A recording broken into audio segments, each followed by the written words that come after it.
Assalamualaikum warahmatullahi wabarakatuh. Perkenalkan, saya Lady Olviana Butu dari kelas Ilmu Politik B angkatan 2021.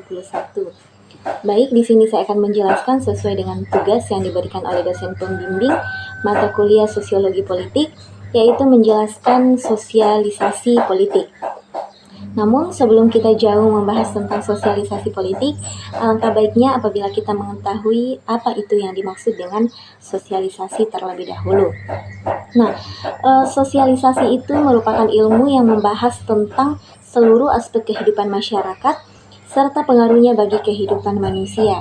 Jadi jelas sekali bahwa sosialisasi ini sangat berperan penting dalam kehidupan kita sebagai manusia dan sebagai makhluk yang saling membutuhkan satu dengan yang lain. Setiap harinya kita tanpa sadari itu melakukan interaksi sosial dengan orang lain, baik melalui online ataupun dengan tatap muka langsung.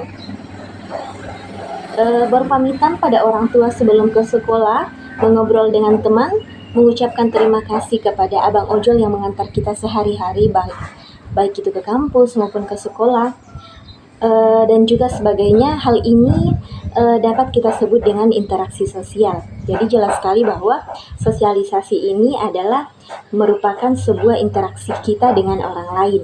Nah, manusia ini merupakan makhluk sosial. Kita tidak bisa hidup tanpa berinteraksi langsung dengan orang lain. Karena kita sendiri ini merupakan makhluk sosial yang saling membutuhkan satu dengan yang lain. Nah, manusia adalah makhluk sosial. Nah, kita nggak bisa hidup tanpa interaksi langsung dengan orang lain karena kita ini adalah makhluk sosial.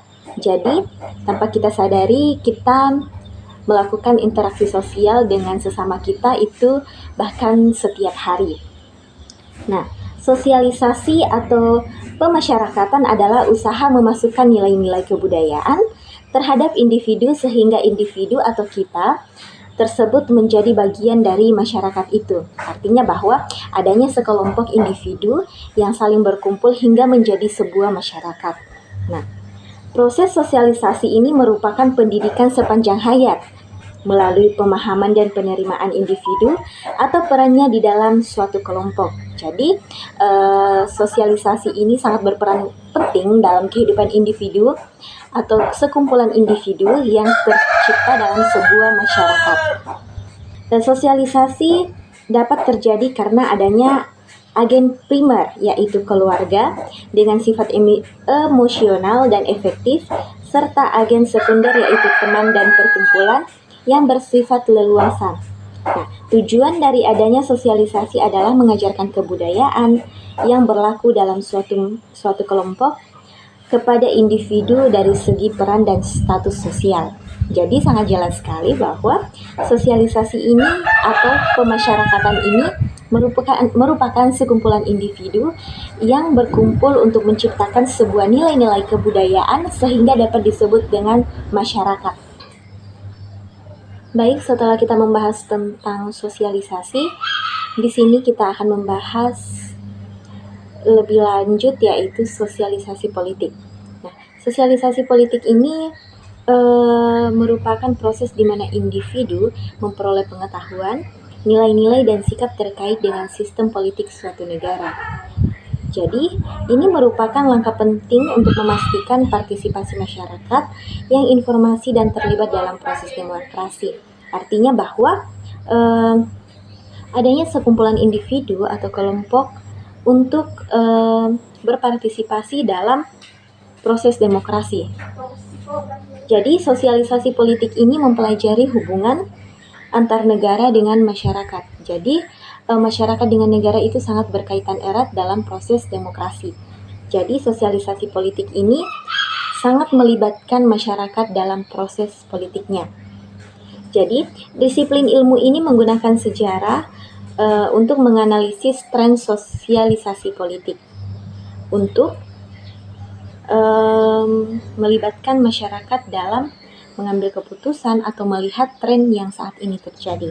Jadi, masyarakat atau individu ini sangat berperan penting dalam sosialisasi politik karena masyarakat sendiri itu yang akan menilai hal-hal yang terjadi seputar dengan sosialisasi politik atau apa-apa saja yang dibicarakan politik saat-saat ini. Jadi, harus kita ketahui bahwa sosialisasi politik ini sangat penting karena merupakan sebuah pengetahuan untuk menarik sebuah nilai-nilai yang terkait dalam sistem politik. Nah, di sini juga kita akan membahas tentang sosialisasi politik menurut para ahli. Yang pertama yaitu menurut Kenneth.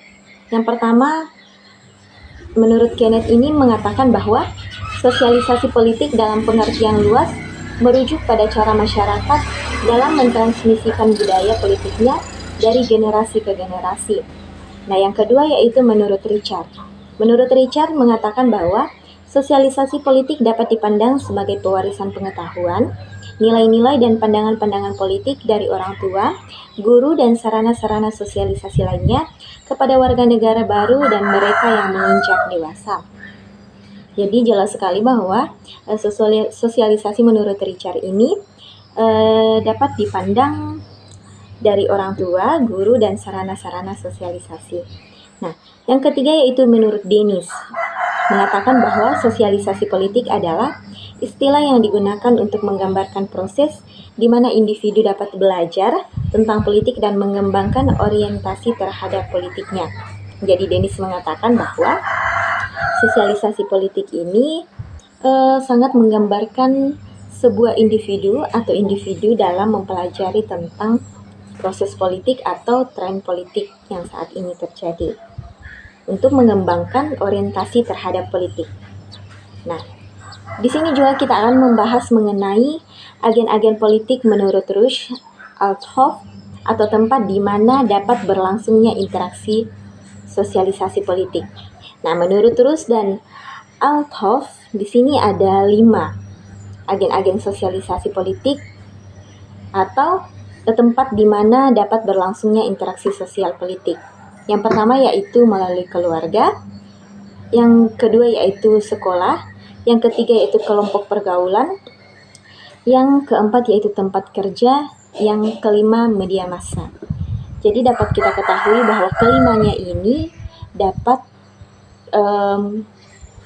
menjadi tempat terjadinya interaksi sosial. Contohnya dalam keluarga. Dalam keluarga tanpa kita sadari, kita melakukan interaksi sosial secara langsung dengan keluarga. Baik itu membahas tentang seputar politik yang terjadi saat ini maupun hal-hal lainnya. Nah, di sekolah lebih tepatnya juga dapat terjadinya interaksi sosial politik. Mengapa? Karena di sekolah itu tempat di mana berkumpulnya individu-individu atau kelompok-kelompok untuk membahas apa-apa saja yang terjadi pada saat ini. Nah, dalam kelompok pergaulan juga seperti itu, dan dalam tempat kerja juga itu dapat terjadi hal demikian karena adanya kelompok-kelompok atau individu-individu yang berkumpul satu dengan yang lain untuk membahas apa-apa saja yang terjadi saat ini. Nah, apalagi di media massa ini merupakan tren politik yang sangat berperan penting saat ini karena media massa tempatnya anak-anak muda saat ini untuk melihat informasi yang terjadi saat ini, tempat mereka mengeluarkan aspirasi-aspirasi atau pendapat-pendapat yang menurut mereka ini merupakan sebuah sosialisasi politik. Nah, di sini juga kita akan membahas tentang tujuan sosialisasi politik. Nah, tujuan sosialisasi politik ini ada 3. Yang pertama, meningkatkan kesadaran politik, mendorong partisipasi politik, dan menanamkan nilai-nilai demokrasi. Nah, meningkatkan kesadaran politik ini merupakan sosialisasi politik yang bertujuan untuk meningkatkan kesadaran warga negara tentang hak-hak dan tanggung jawab mereka sebagai anggota masyarakat politik. Jadi kesadaran politik ini memberikan kesadaran kepada masyarakat bahwa masyarakat itu memiliki hak dan juga tanggung jawab mereka sebagai anggota masyarakat politik. Yang kedua yaitu mendorong partisipasi politik. Nah, tujuannya adalah untuk mendorong keterlibatan aktif warga dalam proses politik seperti pemilihan umum dan pengambilan keputusan. Nah, seperti yang terjadi kemarin bahwa masyarakat sangat berpartisipasi aktif dalam pemilu yang terjadi kemarin. Nah, yang ketiga yaitu menanamkan nilai-nilai demokrasi. Nah, menanamkan nilai-nilai demokrasi ini tidak kalah penting dalam kehidupan masyarakat. Mengapa? Karena sosialisasi politik juga bertujuan untuk menanamkan nilai-nilai demokrasi seperti kesadaran, kebebasan, dan juga toleransi.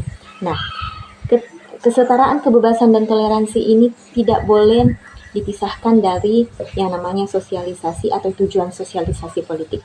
Karena kesetaraan, kebebasan, dan toleransi ini merupakan nilai-nilai yang sangat penting dalam kehidupan kita sebagai warga negara. Nah, di sini juga kita akan membahas tentang metode sosialisasi politik. Nah, metode sosialisasi politik di sini juga ada 3, yaitu pendidikan formal, yaitu merupakan pendidikan melalui kurikulum di sekolah dan universitas yang membahas konten politik.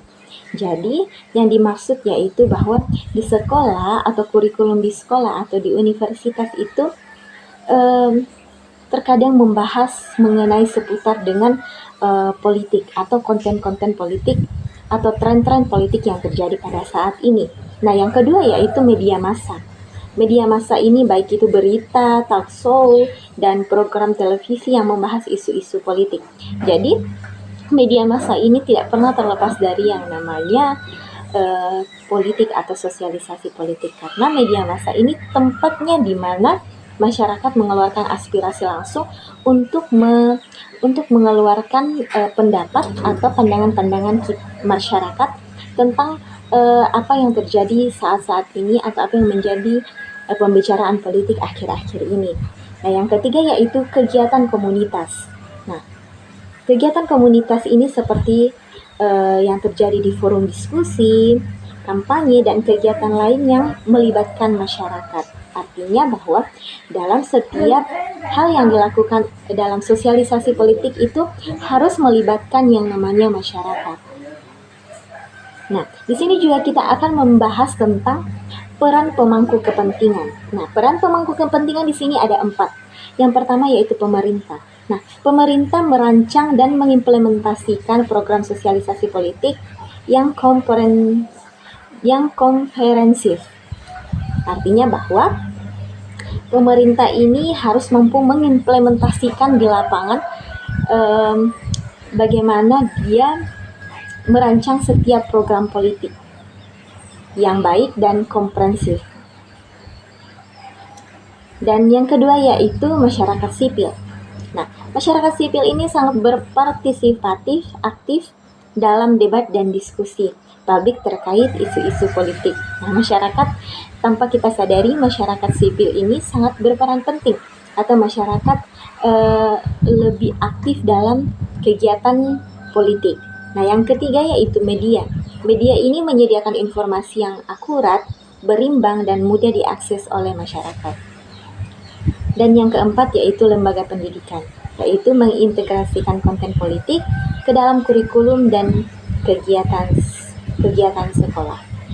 Artinya bahwa setiap kegiatan-kegiatan politik yang terjadi itu dapat dimasukkan ke dalam kurikulum atau kegiatan sekolah sebagai pembelajaran atau sebagai hal-hal yang pantas untuk dibahas atau pantas untuk dijadikan sebuah konten untuk kegiatan di sekolah. Nah, di sini juga kita akan membahas tentang tantangan sosialisasi politik. Nah, tantangan sosialisasi politik ini ada 3 bagian. Yang pertama yaitu kesenjangan informasi. Artinya bahwa tidak semua warga memiliki akses yang setara terhadap informasi politik. Nah, ini merupakan salah satu masalah atau tantangan sosialisasi politik. Karena kita ketahui bahwa memang masyarakat ini memiliki hak dan juga kewajiban untuk mengeluarkan aspirasi-aspirasi mereka dalam kegiatan politik. Namun tidak semua warga negara memiliki akses yang setara. Artinya bahwa ada masyarakat yang memang diutamakan atau didengarkan dan juga ada masyarakat yang tidak didengarkan. Artinya masyarakat yang memiliki kuasa dan ada juga masyarakat yang tidak memiliki kuasa. Nah, yang kedua yaitu keterlibatan rendah. Nah, kurangnya minat dan partisipasi aktif masyarakat dalam proses politik. Nah, harus kita ketahui bahwa keterlibatan rendah atau masyarakat yang partisipasinya kurang aktif ini banyak kita temui di kalangan-kalangan orang atau pengusaha-pengusaha kaya. Mengapa? Karena mereka saat-saat ini sudah tidak terlalu peduli dengan politik karena mereka sangat mempedulikan yang namanya usaha atau karir mereka, sehingga proses politik itu sudah tidak terlalu penting dalam kehidupan mereka. Nah, polarisasi politik artinya bahwa adanya perbedaan ideologis dan ketegangan politik di masyarakat.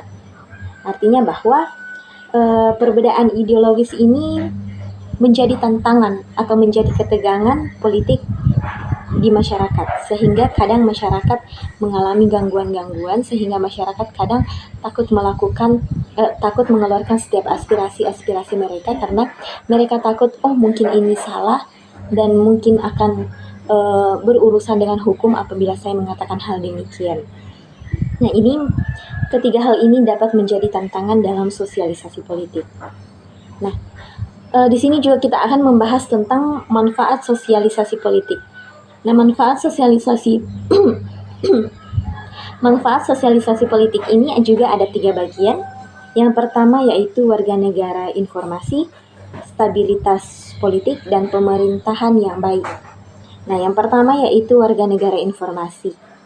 Artinya bahwa masyarakat yang lebih sadar dan terampil dalam berpartisipasi dalam proses demokrasi. Nah, yang kedua yaitu stabilitas politik, yaitu sosialisasi politik dapat mendukung integritas sosial dan kohesivitas nasional. Dan yang ketiga yaitu pemerintahan yang baik. Masyarakat yang terlibat aktif dalam mendorong akuntabilitas dan transparansi pemerintah.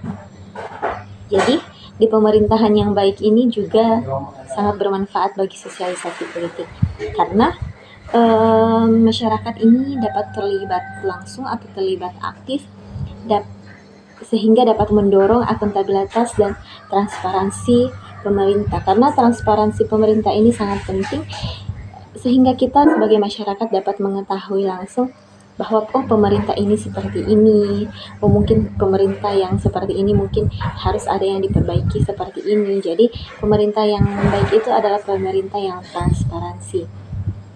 Nah, di sini kesimpulan yang dapat saya sampaikan bahwa sosialisasi ini sangat penting dalam kehidupan kita sebagai ilmu yang membahas tentang berbagai aspek dalam kehidupan kita atau kehidupan masyarakat, sehingga sosialisasi ini sangat kita butuhkan dan sangat penting dalam kehidupan kita, terlebih sosialisasi politik. Karena sosialisasi politik ini adalah proses di mana kita sebagai individu memperoleh sebuah pengetahuan, memperoleh sebuah nilai-nilai dan sikap terkait dengan sistem politik suatu negara. Nah, sosialisasi politik ini merupakan sebuah kunci untuk memastikan partisipasi masyarakat yang informasi dan terlibat dalam proses demokrasi. Pemerintah, media, lembaga pendidikan, dan masyarakat sipil harus bekerja sama untuk merancang dan melaksanakan program sosialisasi yang efektif dan berkelanjutan. Baik, sekian dari saya, kurang lebihnya mohon dimaafkan. Wassalamualaikum warahmatullahi wabarakatuh.